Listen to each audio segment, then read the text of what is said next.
Corona virus के नए variant से जनपद आगरा के अंदर अलर्ट कर दिया गया है।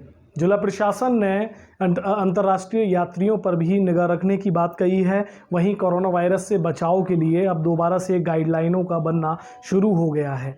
बच्चे खास करके इस वेरिएंट से किस तरह बच पाएंगे, अभी हम डॉक्टर अरुण जैन के साथ मौजूद हैं, उनसे जानेंगे हम। डॉक्टर साहब, सबसे पहला और अहम सवाल ये है कि वैक्सीनेट लगभग लोग करवा चुके हैं, बड़ी आबादी ने वैक्सीनेशन करा लिया है, लेकिन बच्चों का जो वैक्सीन है अभी हमारे देश के अंदर उपलब्ध नहीं है।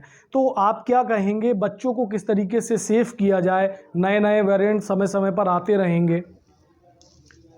नमस्कार, मैं डॉक्टर अरुण जैन, नवजात शिशु एवं बाल रोग विशेषज्ञ, आगरा, अरुण चाइल्ड हॉस्पिटल आगरा। बच्चों में बहुत इम्पॉर्टेंट है इस समय प्रिकॉशन लेना, क्योंकि बच्चे जो हैं इस समय बहुत ज़्यादा एक्सपोज हो रहे हैं। बच्चों का वैक्सीनेशन भी हमारे इंडिया में पूरी तरह से नहीं हुआ है। सबसे पहला प्रिकॉशन है कि जनरल प्रिकॉशन कि मास्क का प्रयोग करें। N95 मास्क उपलब्ध है तो वो इस्तेमाल करें। अगर वो नहीं है तो नॉर्मल सर्जिकल मास्क अवेलेबल होता है, उसका इस्तेमाल करें। ध्यान रहे 2 साल से कम बच्चों में ये N95 मास्क नहीं लगा सकते हैं। दूसरा प्रिकॉशन है बच्चों को भीड़ भाड़ वाले एरिया से बचाएं। जो नॉर्मली जो बच्चों की एक्टिविटीज़ हैं उसमें उनको करने दें और उनका ध्यान रखें कि उनको ट्रैवलिंग बहुत कम से कम कराएं। स्पेशली इंटरनेशनल ट्रैवलिंग को अवॉइड करें। अगर रूटीन में आपको कहीं ट्रैवलिंग करनी है तो प्रिकॉशन का पूरा इस्तेमाल करें। तीसरा है बच्चे के खाने पीने पर विशेष ध्यान रखें, अच्छा पौष्टिक खाना दें। और चौथा सबसे इम्पॉर्टेंट, भले ही कोरोना की वैक्सीन उपलब्ध ना हो, बच्चे को रूटीन वैक्सीनेशन दें। इससे उनकी इम्यूनिटी पावर बढ़ेगी और वो बच्चे कोरोना जैसी बीमारी से फाइट कर सकते हैं। डॉक्टर साहब, एक बात और है, जैसे N95 मास्क बच्चों के लिए मुझे लगता है अभी उपलब्ध नहीं है। इस परिस्थिति के अंदर जो डिज़ाइनर मास्क, कपड़े के मास्क आजकल हम रोडों पर बिकते हुए देखते हैं, ये कितने लाभदायक हैं? इनसे कुछ फ़ायदा होने वाला है, या अगर इनसे फ़ायदा नहीं होने वाला है तो क्या विकल्प अपनाना है? बहुत ही महत्वपूर्ण सवाल है। अक्सर हम देखते हैं कि जहाँ भी जा रहे हैं पार्टीज़ में, सड़क पे लोग कपड़े का मास्क लगाते हैं, डिज़ाइनर मास्क। तो आप ये करिए कि उसके नीचे जो है सर्जिकल मास्क लगा लीजिएगा, ताकि आपका प्रोटेक्शन बना रहे। और ऊपर से आपका जो डिज़ाइनर मास्क है या कपड़े का मास्क है उसको लगा लीजिएगा।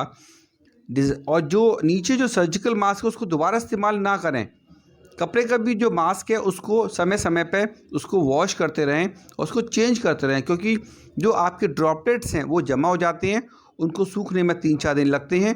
तो कृपया करके डेली उनको चेंज करिएगा और उसको यूज़ करिएगा धोने के बाद। तो डॉक्टर साहब, एक चीज़ और है, जैसे सैनिटाइज़र का इस्तेमाल बड़े लोग तो कर सकते हैं, ये भी महत्वपूर्ण सवाल है। बच्चे अगर किसी भी चीज़ को छू लेते हैं या बड़े आते हैं, तो इस व्यवस्था में मतलब किस तरीके से बच्चों को सेफ किया जाए? सैनिटाइज़र लगाया जाए बच्चों को या नहीं लगाया जाए? बच्चों में अगर आप चाहते हैं प्रॉपरली तो हैंड वॉशिंग सोप के साथ बहुत इम्पॉर्टेंट चीज़ है। ज़्यादातर देखा गया है कि अच्छा एक्सपोजर हो, 30 सेकंड से ज़्यादा आपको हाथ धुलाना है, बड़े का हो या बच्चे का हो। सैनिटाइज़र अवेलेबल है तो बहुत अच्छी बात है, लेकिन बहुत ज़्यादा सैनिटाइज़र का इस्तेमाल भी आप बच्चों में नहीं कर सकते हैं।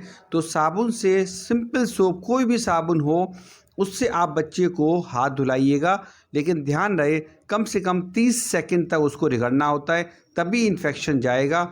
और इसको आप रिपीटेडली हैंड वॉश कराएंगे बच्चे का और बॉडी के पार्ट्स को साफ़ करेंगे डेली, तो काफ़ी हद तक आप बीमारियों से बच सकते हैं। एक बात और डॉक्टर साहब, आखिरी सवाल ये है, जिला प्रशासन तो लगातार व्यवस्थाएं करता ही है, दूसरी लहर में सवालिया निशान भी खड़े हुए थे, वो एक अलग बात है। प्राइवेट डॉक्टर्स जैसे आप हैं, अगर कोई मरीज़ इस वक्त, कोई बच्चा, आप चाइल्ड से हैं, तो अगर इस वेरिएंट का आ जाता है, तो क्या आप लोगों के पास और भी प्राइवेट डॉक्टर्स के पास इसका इलाज या इसके लिए कुछ सुविधाएं उपलब्ध हैं? जी, सबसे पहले तो इसमें जो प्रॉब्लम आती है वो आती है, एक निमोनिया की प्रॉब्लम आती है, लंग्स का इन्फेक्शन जिसे कहते हैं।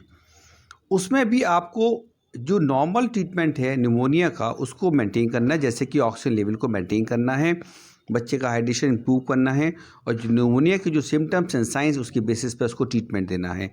बच्चे में जो स्पेसिफिकली जो कोरोना से रिलेटेड जो वैक्सीन्स हैं वो या दवाइयाँ हैं वो उपलब्ध नहीं हैं, तो आपको बेसिक सिम्प्टोमेटिक ट्रीटमेंट उसका करना होगा। तो इसलिए specially design PICU paediatric intensive care units जो बनी हुई हैं, चाहे प्राइवेट में हो चाहे गवर्नमेंट सेक्टर में हो, वहाँ जाके अपना बच्चे का इलाज करवाइएगा और उसमें लापरवाही ना बरतें।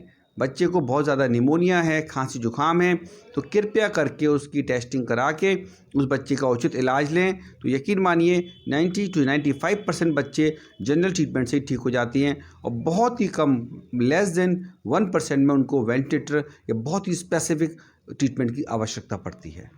तो डॉक्टर साहब ये जो जैसे बड़ों के अंदर लक्षण पाए जाते हैं, बुखार आता है, सांस लेने में दिक्कत होती है, क्या यही लक्षण बच्चों में भी पाए जाएंगे अगर ऐसा होता है तो? जी हाँ, निमोनिया के सिम्टम्स सभी तरह से सेम होते हैं।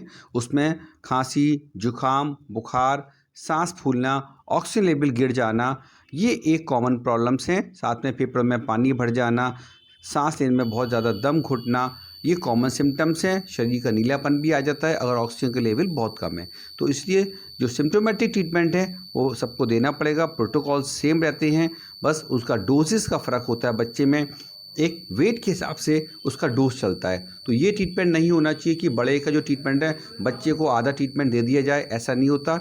हर एक बच्चे की कंडीशन को असेस करते हुए, उसके वेट को देखते हुए, एज को देखते हुए स्पेसिफिक मेडिसिन आपको देनी पड़ेंगी, तभी वो बच्चा अच्छे से सर्वाइव कर पाएगा।